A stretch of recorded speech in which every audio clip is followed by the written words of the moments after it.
and welcome to Tomb Robbery in Ancient Egypt. I'm Dr. Kate Liszka, and I am thrilled to be able to talk to you guys today about this fascinating subject for the Robert and Frances Fullerton Museum of Art and for the American Research Center in Egypt. Now, this is one of those topics that I absolutely love, even though it is not necessarily my area of expertise or the area of my research, and I hope that you will come to love it too.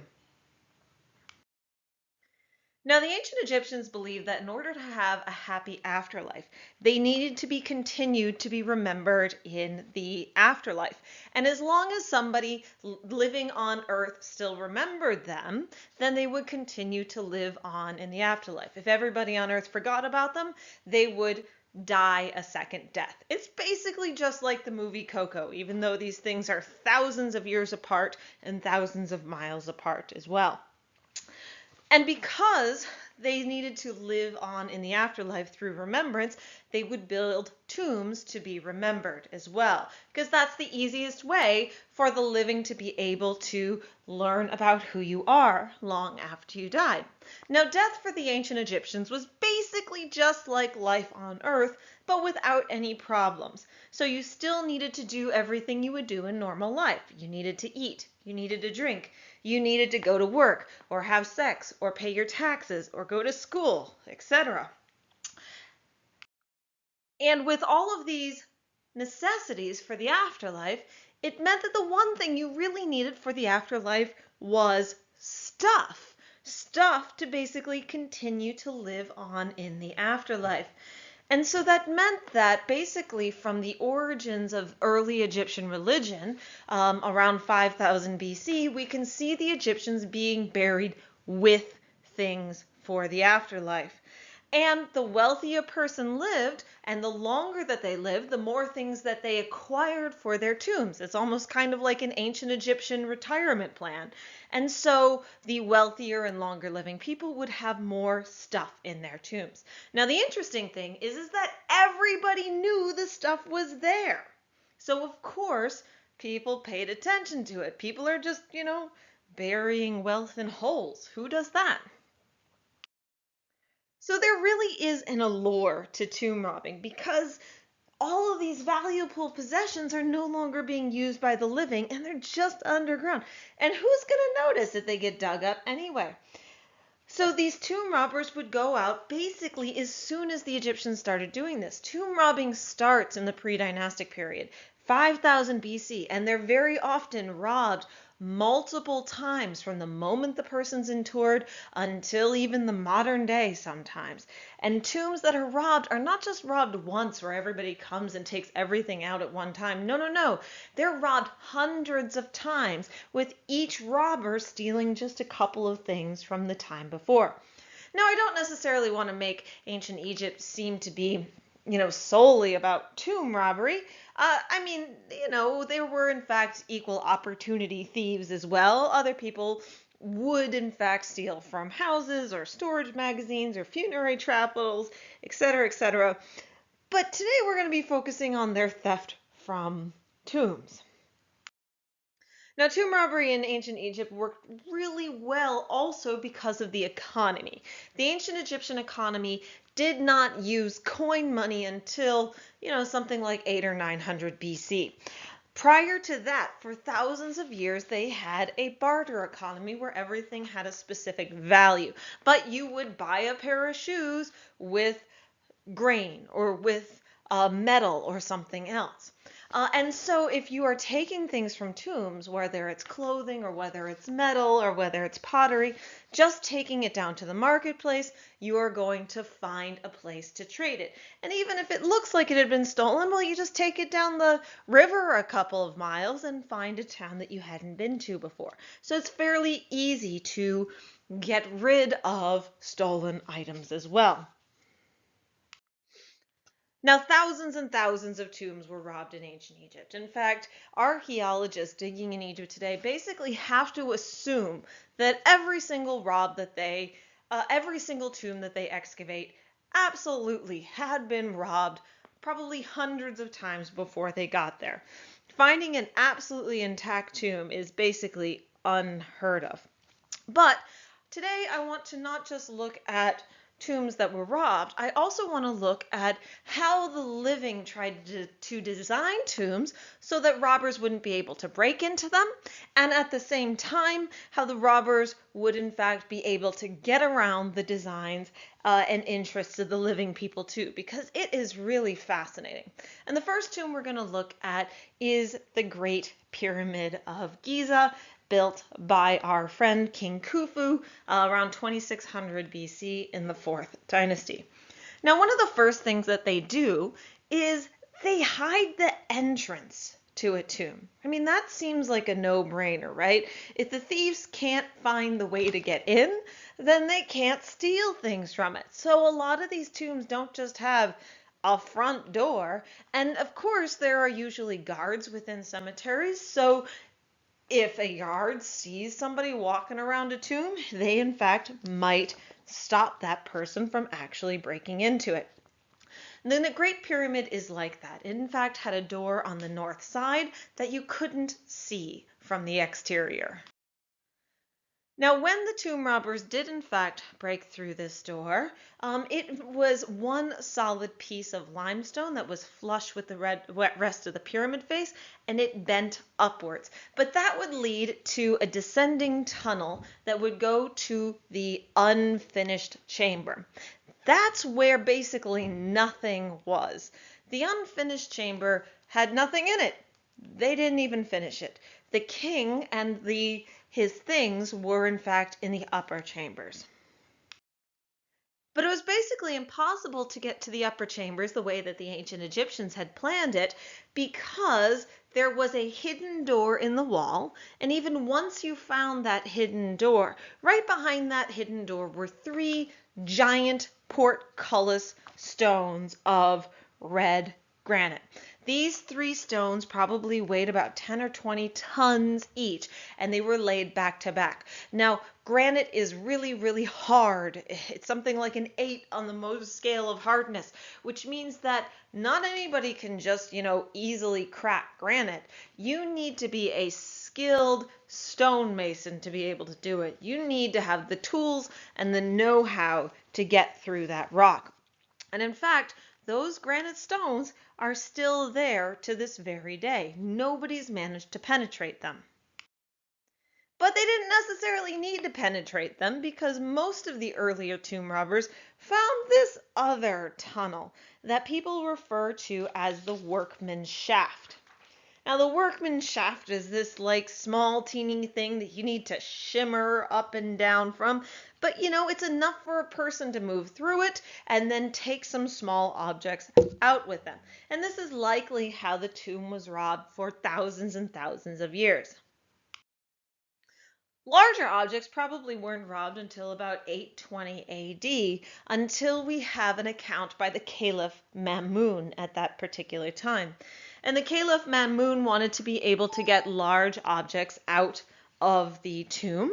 And so one of the things he would do is he took a series of workmen to actually carve a new tunnel.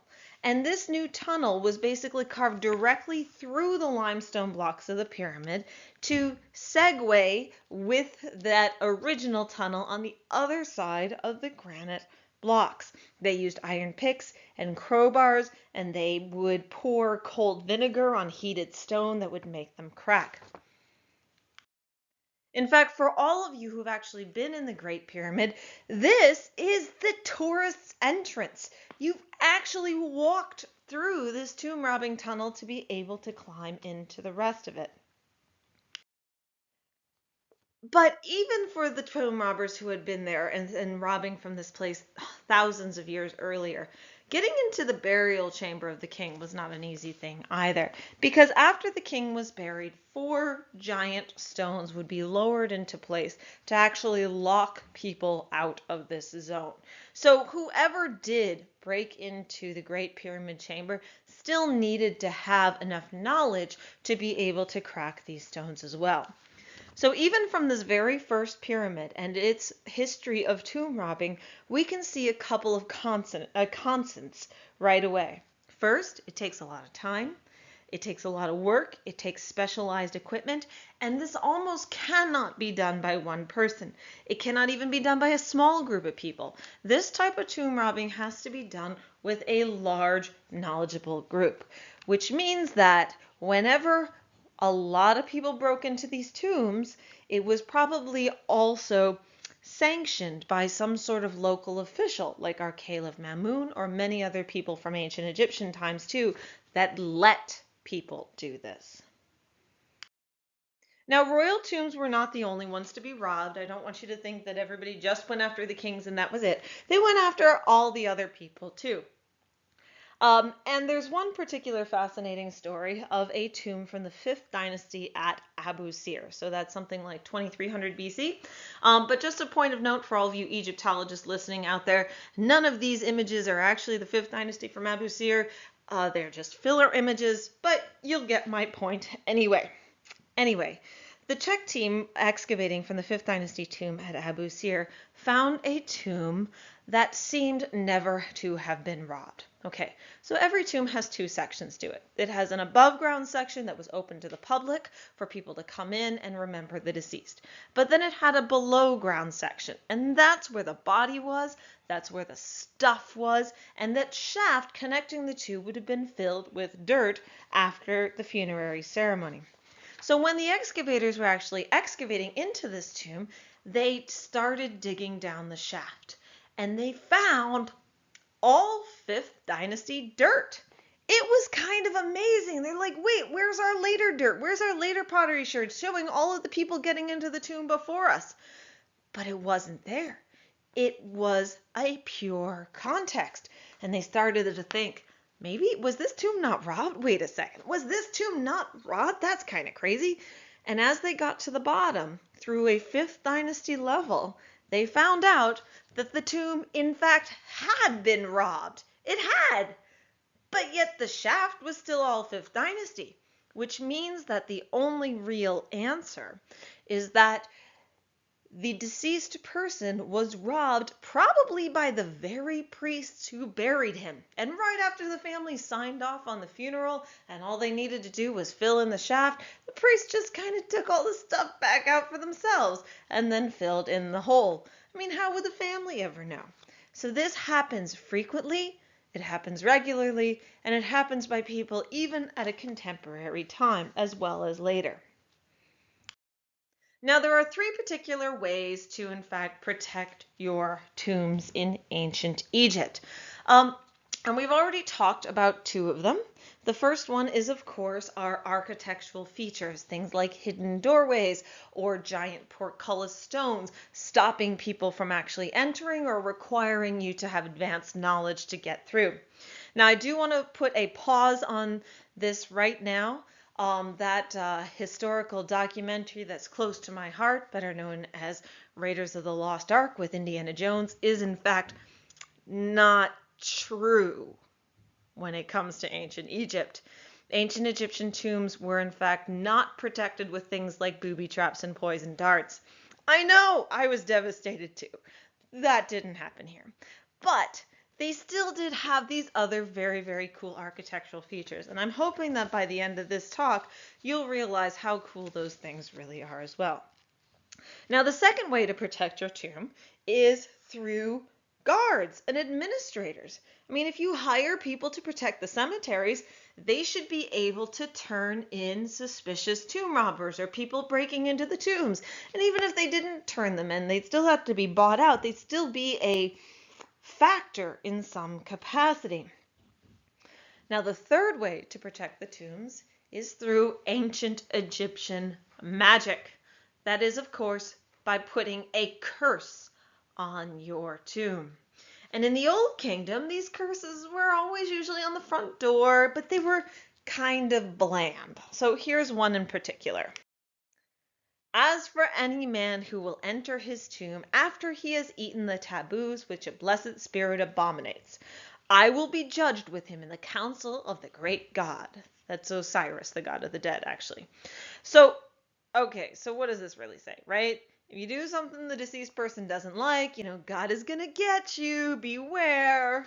that's not a real threat. Well, maybe it is, but it's not something that would certainly actually deter tomb robbers in this particular case. But one of the things that you'll realize through this talk is that tomb robbers are perhaps the most tenacious people in the entire world.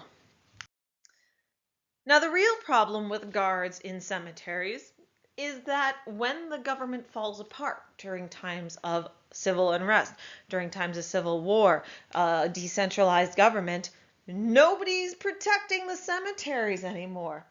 And so this, in fact, happens multiple times in Egyptian history. The Old Kingdom falls around 2200 BC, and we move into the first intermediate period, which was about 100 years of civil war.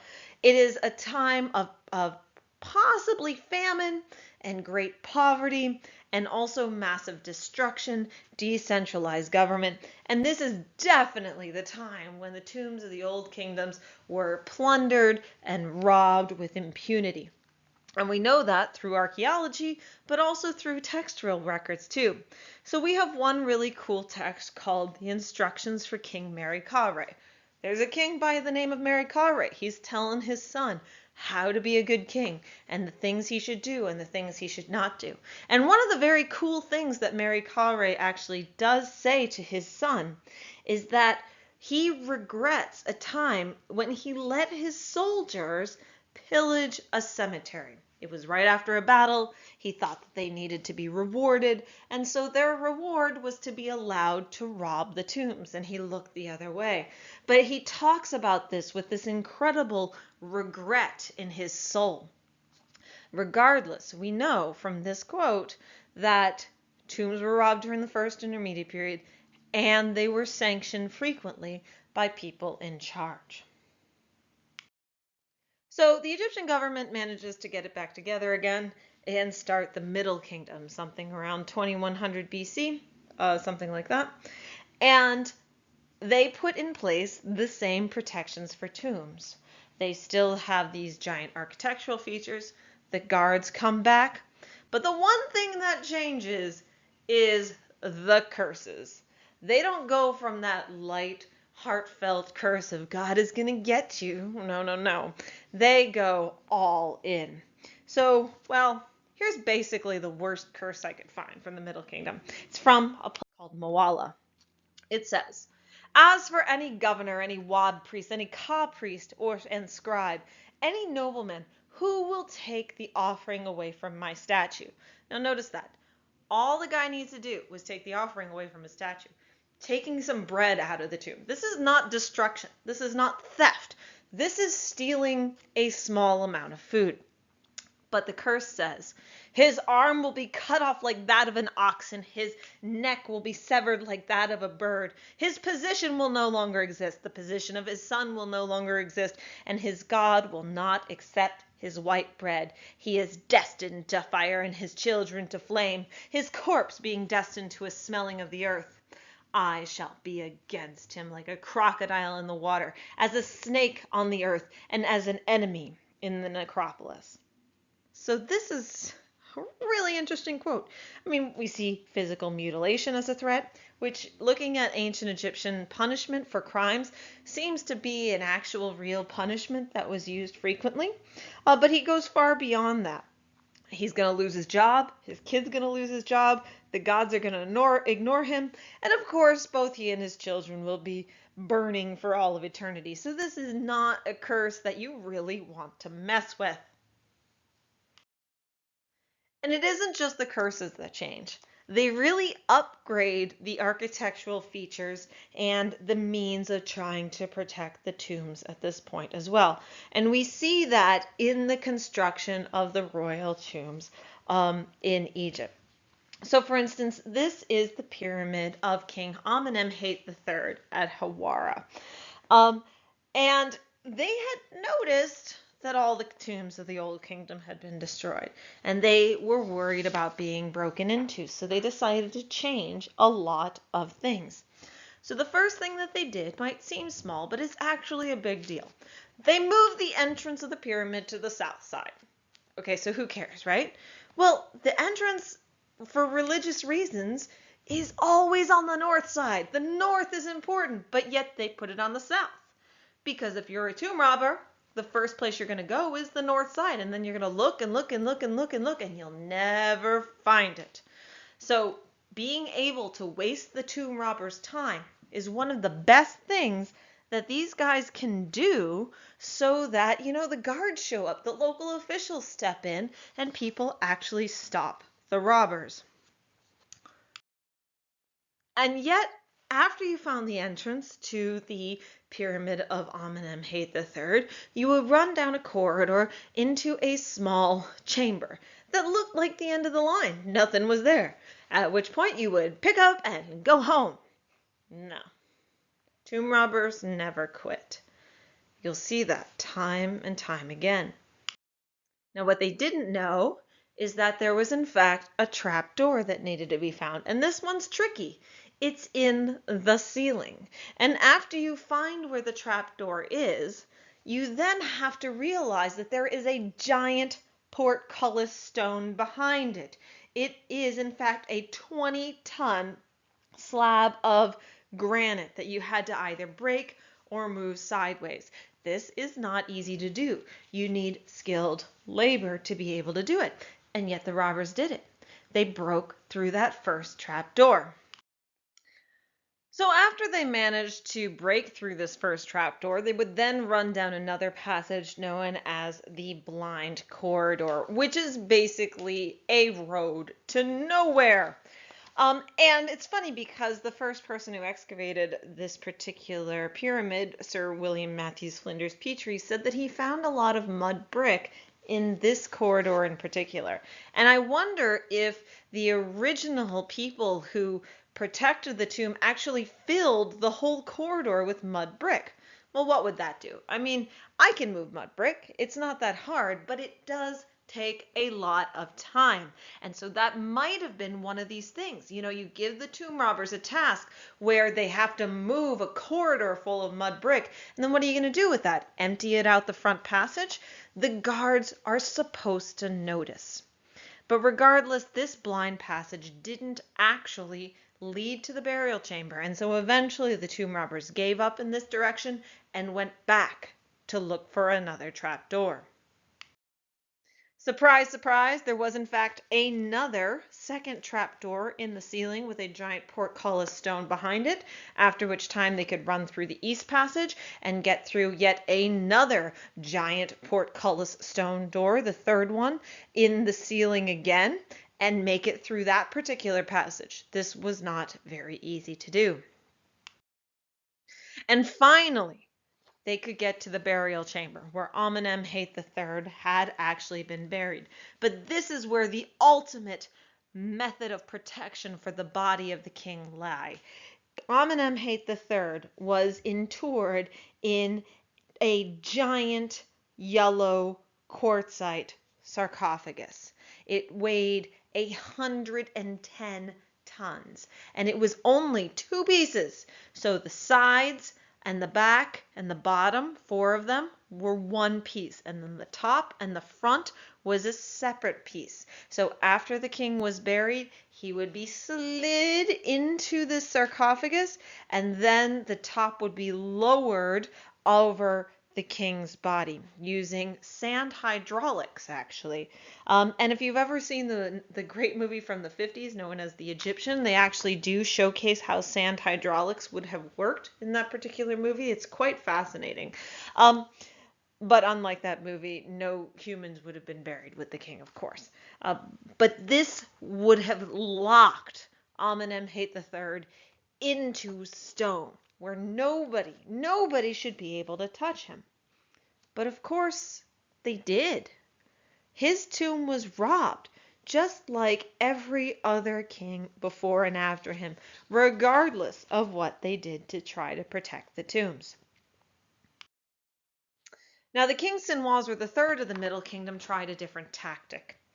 He might have realized that the big problem in this wasn't the architectural features, and it wasn't the fact that there's guards. It was the fact that there was a pyramid. Now, pyramids are great. They have a very important religious meaning to them. They are essentially a stairway to heaven. But if you're a tomb robber, a pyramid is essentially a giant X marks the spot. So Senwosret III decides to create the world's first hidden royal tomb. He gets rid of the pyramid, and he's just buried directly in the bedrock in limestone chambers that he digs directly out of the rock. And he goes beyond that too. He moves his burial site to Abydos, which is a couple hundred miles south of where kings had been buried at this time, where basically no other king had been buried for 1,000 years, despite the fact that it's an important location. Nobody would expect him to be buried there. That's not the tradition at this point. And in addition to getting rid of the pyramid and having this totally underground chamber, he then basically covers it over with about 50 feet of sand. Natural desert sand. Okay, so just think about that for a minute. You're a tomb robber. You have to dig through 50 feet of sand. Now, you guys have all played in sand. It basically piles back in and refills itself if your hole is not big enough. So just to dig through this 50 feet of sand, you have to create a giant hole that somebody's going to notice. Now, when Joseph Wegner from the University of Pennsylvania reopened this tomb, it took him 3 months and 100 workmen just to clear this upper level of sand so that they could actually get into the tomb proper. Somebody's going to notice if you're a tomb robber. And not just that, then it opens up into this ingenious double corridor where you have one on a diagonal and one on a vertical, and they empty into each other. So both of these corridors would have been full of sand, and you had to empty both of them to get in. But these are not small. They're something like 8 feet by 8 feet. I mean, you can see an adult woman in the left image. These things are enormous. It would have taken ages to actually empty them out with all the sand. Somebody is supposed to notice.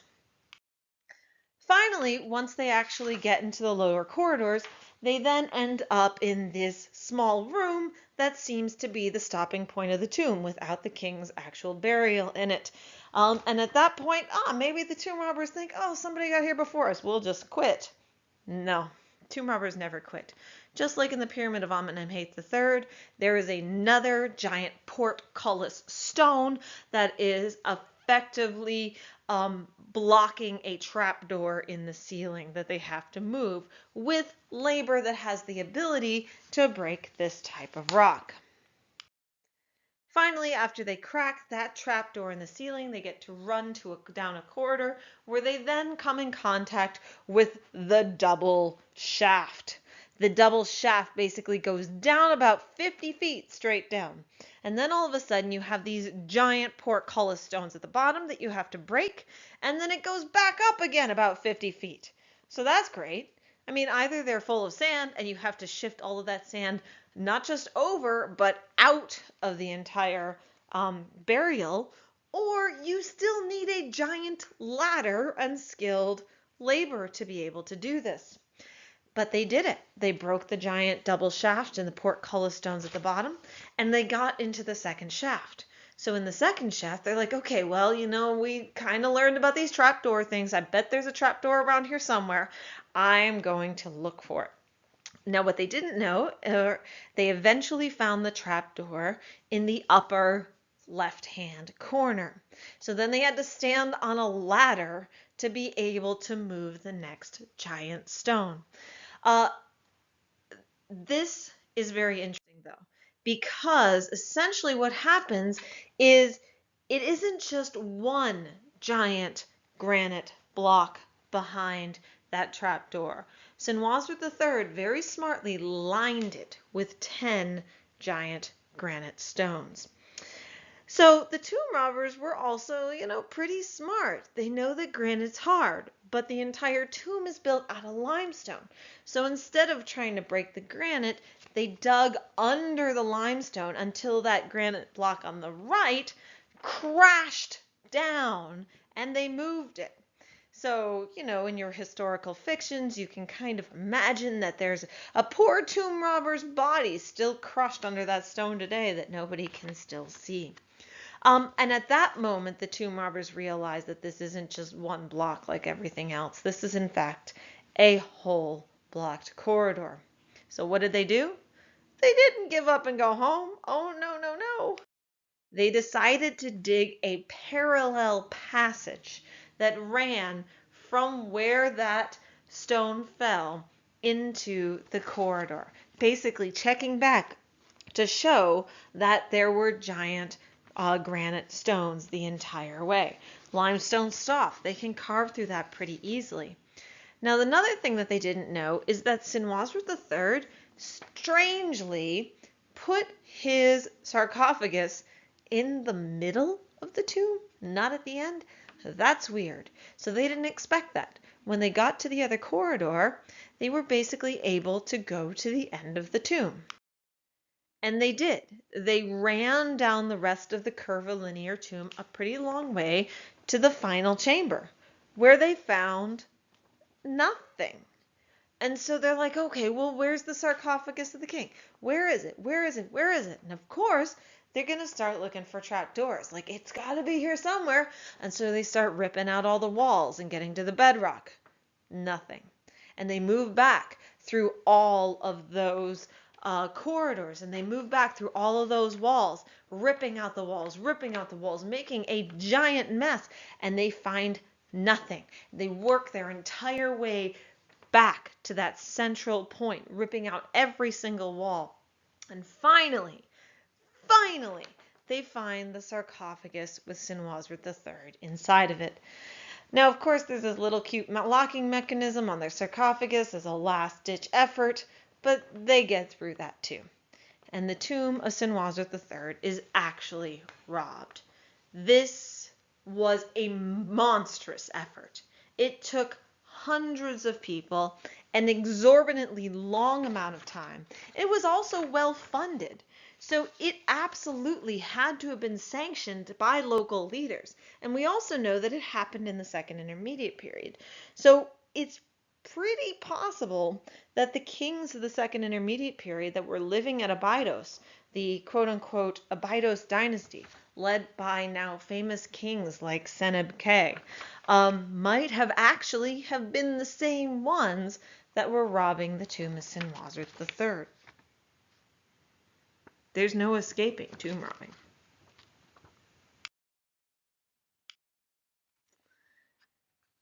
So the kings of the New Kingdom try a new tactic, right? Second Intermediate Period comes and goes, and they pull it back together for the New Kingdom. Now, the New Kingdom is probably the time that you know of. This is the time of all those kings, like Hatshepsut, Tutankhamun, Akhenaten, Ramses the Great. It's a time of empire. It's a time of wealth and prosperity. So it's probably the time that you've heard of in this particular case. And the kings were worried about their tombs getting robbed. But they'd also seen the most extreme examples of other tombs having been robbed before. And they actually sided with Senwosret III. They realized that the way to protect your tomb was to hide it. If nobody knew where you were buried, then they couldn't, in fact, be able to rob you. And now the one thing that they had to do to make this okay so that they could still live on in the afterlife was essentially to separate their mortuary temples, that is, where they are worshipped as dead kings after they die, from their actual tombs. So they were buried in hidden tombs in the Valley of the Kings, and then they were worshipped a couple miles away in their mortuary temples. Not really a bad idea. At the very beginning of the Valley of the Kings, they wanted to keep this place totally secret, and they did their best. They tried to hide the Valley of the Kings. They tried to hide the workmen at Deir el-Medina so that nobody would know that people were actually building these for years on end. But that effectively doesn't work. And we see that even in early tombs of the New Kingdom. So if you look at the entranceways of the early New Kingdom, they're just holes. that would have been totally covered over and looking like rock face in full, so you couldn't even see it. But as soon as you get to the mid to late New Kingdom, they have these really cool doors that everybody can see. Essentially, that demonstrates that they know that they can't hide their tomb, so they might as well put a cool entrance on it at this point. Now, I can't explain why they do this, but the one thing that the kings of the New Kingdom also decide to do is to get rid of those architectural features that protected them. The giant portcullis stones are no more. Instead, they decide to close off entrances in various rooms with just simple mud brick doors. I don't know why they did this. I can't explain it. But these mud brick doors are easy to break through. I could probably break through one with a shovel in 5 minutes. It's not that rough. And that means that every single tomb in the Valley of the Kings, in fact, was robbed. And they were probably robbed almost immediately after the kings were buried in them, and then throughout the duration of the New Kingdom. So we look at something like King Tut's tomb, which you see here. And everybody thinks, oh, King Tut's tomb, it was found with over 5,300 objects in it. Clearly, it hadn't been robbed. It's super cool. We have all this stuff. But that's not true. That tomb was, in fact, robbed, and robbed probably a couple of times. And you can see this because of these mud brick doors. They effectively had multiple holes carved into them through the mud brick that were later resealed over. There's also evidence from within the tomb of robbing as well. So for instance, if you look at the picture on the left, every single one of his boxes had their locks broken on them. Somebody opened them. If you look at the picture on the top, there seems to be dirty footprints walking around on his box with his bows and arrows in it. And then there's the case of his famous golden throne. I bet you guys have seen this golden throne somewhere before. It's one of those most infamous, famous pieces of Egyptian art. But did you ever look at the bottom? The bottom has been ripped out. Like every single throne, it would have had decorative fretwork of wood that was coated in gold foil of the Egyptian symbol for the Sematawi. That is the symbol that is for the unification of Egypt. And the king always sits above that symbol. But here, it was easy for the tomb robbers just to break out that decorative fretwork with a lot of gold in it, shove it into their clothes, and run out the door. They're looking for high-value items like gold. And tombs would have been robbed hundreds of times to empty a tomb like King Tut's.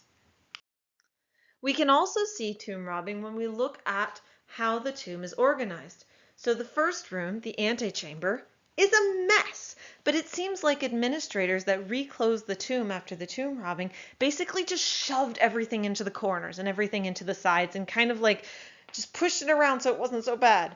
And then the tiny little annex behind it, oh, they didn't even try. Like that thing is just a wreck. Now the one room that the tomb robbers didn't get into was the treasury, the room on the right. Notice that that room is full. It's totally full, but it's stacked neatly and nicely. That's what rooms in tombs should look like. And so we can tell that King Tut's tomb was robbed probably at least twice, maybe even 3 times, or a small handful of times within 10 or 15 years after he died. But then the beauty of it was that King Tut's tomb and its location was actually forgotten. It was the only tombs whose location really was forgotten, because guess what? King Tut is actually one of the most insignificant pharaohs of the New Kingdom when you look at things he does for history. All he really did was switch back his dad's crazy changes, getting rid of his version of monotheism and going back to traditional polytheistic religion. But then he died by the age of 18. He was not an important king. And this is what a non-important king gets in the New Kingdom. Imagine what somebody like Ramses the Great would have been buried with. our minds are boggled by that type of comparison. As people joke, King Tut didn't die for history, he died for tourism. Now we know a lot about tomb robbing in the New Kingdom, and not just from the archaeology, which is what I've basically been basing most of this lecture on up until this point. But we have a whole series of documents known as the tomb robbery papyri that give us phenomenal insights, both into tomb robbing and also into how the government tried to protect against it.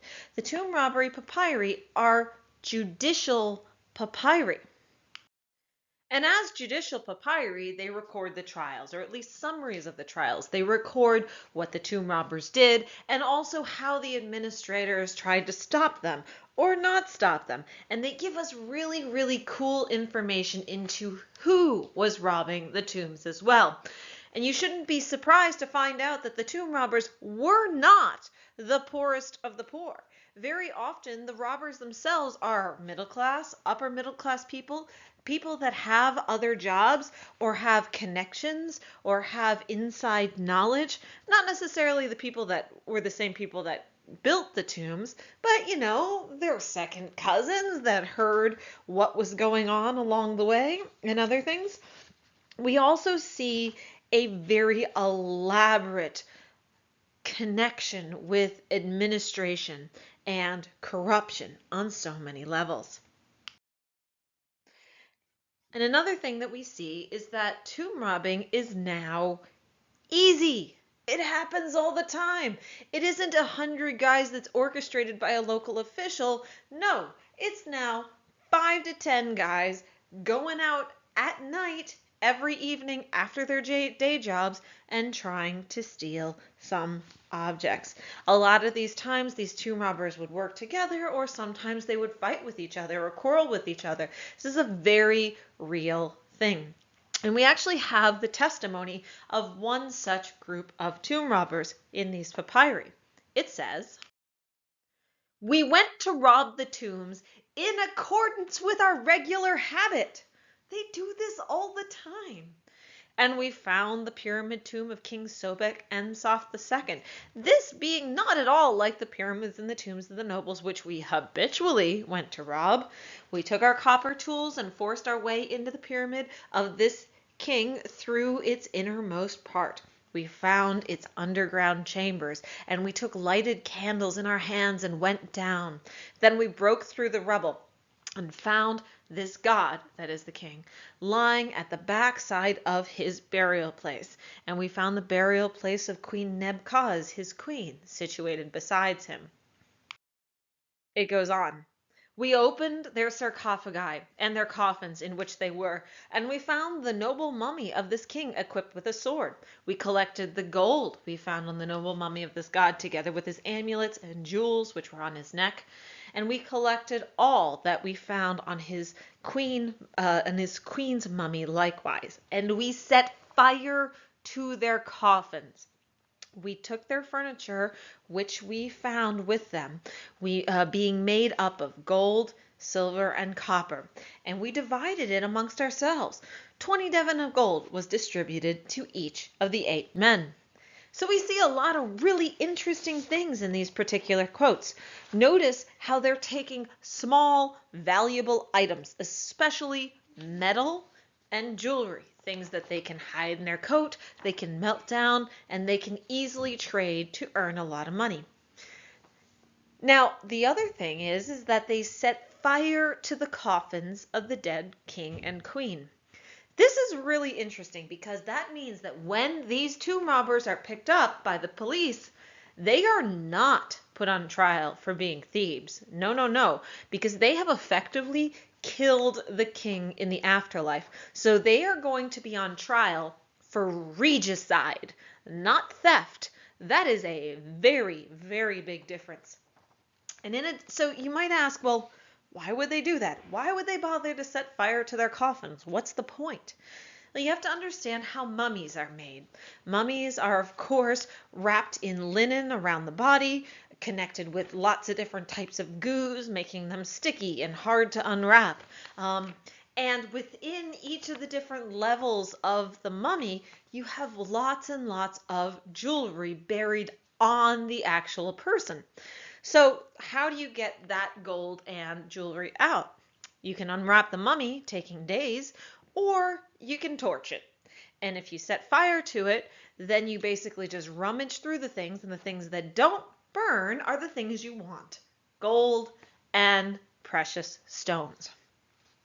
Now, the last thing to note is that they managed to take 20 Devon of gold to each of them, 160 in total. That's huge. That's something like 2 or 3 months' salary per person. This is not a small, fleeting type of amount. So this was very much worth it. And this judicial papyri goes on and on and on. It's very interesting because what happens is after these 8 guys rob this tomb, they basically run out to meet up together the next day.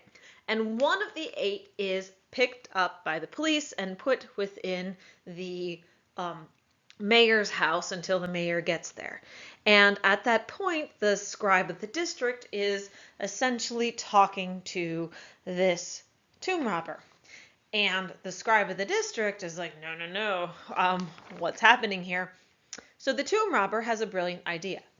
For some reason, he still has his 20 Devon of gold on him, and so he gives the 20 Devon of gold to the scribe of the district, who opens the door and lets him out. He just lets him out. Oh, that's great. And then the other interesting thing is that this guy then runs it back to see his 7 other friends. And he explains to them how he needed to bribe the scribe of the district to get out of prison at the mayor's house. So what do his friends do? His friends give him 1/7 of each of their monies. Essentially, they make it a group bribe. It's fascinating.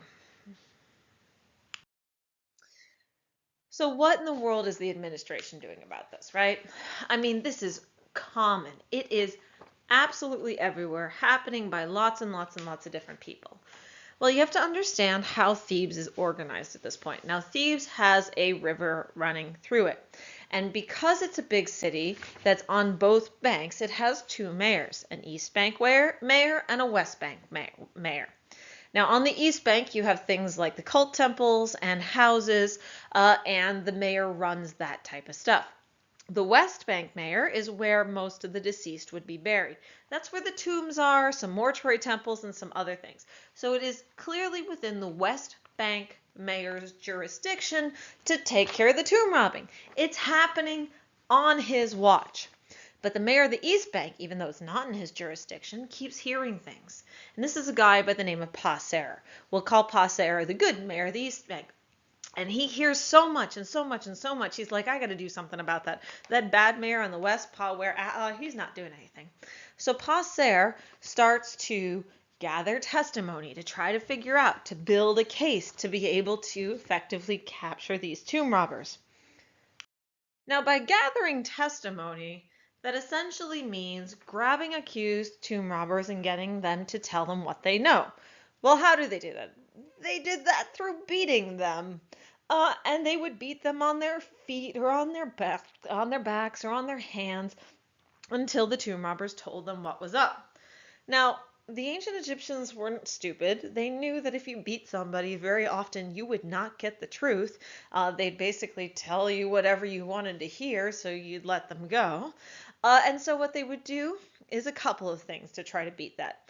Either they would catch multiple tomb robbers and they would interrogate them in different rooms separately, and then only when all of their stories matched would they say, okay, we now have the truth. They can go. And the other way to do it is a little bit different. They would effectively get a tomb robber, they'd beat him, and the tomb robber would say, oh yes, it's true, I robbed tomb X.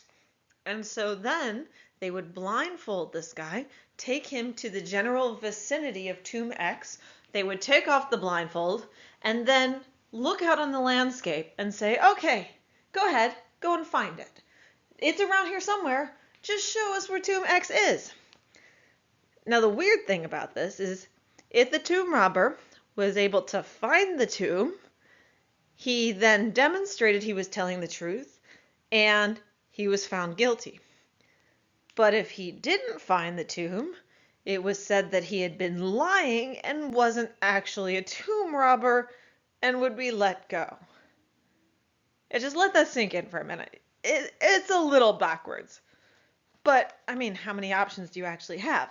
Regardless, Seer, the mayor of the East Bank, was trying his best to get to the bottom of this. And he was doing this despite all sorts of things. He set up commissions. There were cover-ups. He found corruption. People are manipulating with the evidence. Honestly, like, this story should be a made-for-TV movie. It has every single crazy step in it. And I'm not going to go into great detail about it. If you do want to read much more about it, read Pascal Vernous's book, Affairs and Scandals in Ancient Egypt, because it goes into all of the details. But regardless, the bad mayor, the West Bank mayor, Pawer ends up winning. No matter what the good mayor, Seer, did, he kept getting beaten down. He kept getting stepped on. He kept getting things thrown in his face. And the bad mayor wins. And to celebrate his victory, what does Pawer do? He hosts a giant ruckus party in front of the house of the good East Bank mayor just to gloat. It's fascinating. Anyway, the good mayor ends up going to jail for perjury, so it's really a weird time of history. Now, regardless of what happened to the good mayor, that isn't always the case. There were people that went and caught tomb robbers. They were, in fact, put on trial and prosecuted and judged and given their crimes. And we see that from the fact that we even have the tomb robbery papyri to begin with. And these guys were punished on a number of different levels. So some of the punishments that we find for the guilty are things like banishment or physical mutilation. Some people were forced to join the war in the north, where they would be almost certainly killed by being put on the front lines, those types of things. And not everybody was found guilty either. But the crime that is most used, essentially because this is regicide, or this is murder in the afterlife for the deceased, is effectively capital punishment. A lot of them were put to death. Now, capital punishment cases in Egypt were actually had to be tried by the vizier and then also overseen by the pharaoh. So they didn't necessarily take capital punishment lightly either. But a lot of the tomb robbers were put to death. And they weren't put to death in a nice, happy, private way. No. They were very often publicly impaled. This is, in fact, our hieroglyph for impalement. And this would happen in a public square, where the body would then stay on the post for days and days and days. And the idea is if you purposely torture and kill somebody in public, it will scare other people into aligning. In fact, we even have a quote from a different tomb robber who was picked up about 15 years later for a different set of crime. And he actually says, "I saw the punishment that was inflicted upon the thieves in the time of the Vizier Kayamwaze. Is it likely then that I would risk incurring such a death?" I mean, it worked. It scared people into compliance. But at the same time, it wasn't enough. No matter what they could do, especially as the New Kingdom starts declining for 150 to almost 200 years of declining, and circumstances in the New Kingdom are getting worse and worse and worse, tomb robbing is constantly increasing, and there's nothing that the administrators can really do about it. And then finally, the New Kingdom falls, and we set into a time known as the Third Intermediate Period. This is another time of decentralized government. But at the same time, that doesn't mean that things just pick up and go away. At this point, a series of high priests were in charge of Thebes, and the high priest of Amun, a guy by the name of Penegem II, had an idea. the one thing that Penegem II wanted to do was actually to preserve the bodies of these kings. If you go back to ancient Egyptian religion, the one thing that they want more than anything isn't their stuff. I mean, this stuff's important, but that's not it. They need their bodies so that they can continue to live on in the afterlife.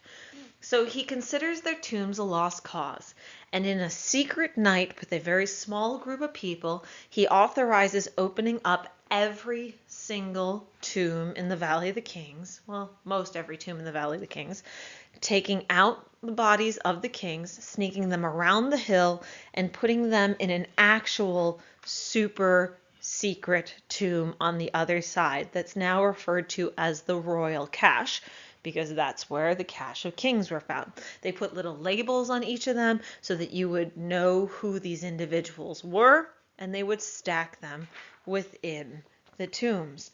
They closed this tomb, and this tomb was not found again until 1881, when I believe a goat fell down the hole and a series of brothers then rediscovered this tomb, which is another whole story in its own right. But essentially, the local Egyptian authorities at that time realized that they had found such an important tomb that they actually managed to take the majority of these objects to the Egyptian Museum in Cairo. And that's why when you go to the Egyptian Museum in Cairo today, you can actually gaze upon the face of Ramses the Great and see that he had curly red hair. You can actually look at Pharaoh Amenhotep III and see that he had bad teeth and probably had to drink soup for the last 10 years of his life. It is amazing, but it's because of the high priest of Amun, Penegem II, who wanted to protect them, that we have this today. Now, at the same time, Penegem II was probably also able to then empty the rest of the tombs for his own treasury, which built him up for a little bit of time too, but you know, you give a little, you take a little. But that still doesn't solve the problem of where the kings in the third intermediate period are going to be buried. What are they going to do? There's no hope. Hidden tombs, not actually real. Giant architectural features, don't work. Guards, go away. So what can you do? Well, the kings of the third intermediate period had a brilliant idea. They decided that they're not going to be buried in cemeteries. No! There aren't enough people around. There's not enough protection. There's not enough people there for a long amount of time. So they decide to be buried inside of the temple. And when you go to Tanis today, there's another great temple of Amun, and that's where the pharaohs Sheshonq and Uzorkon were buried.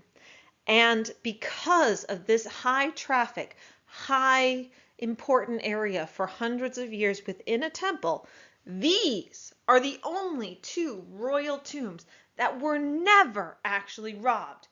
Never robbed until they were found and excavated in the early 1940s. It's kind of amazing. These are the only two.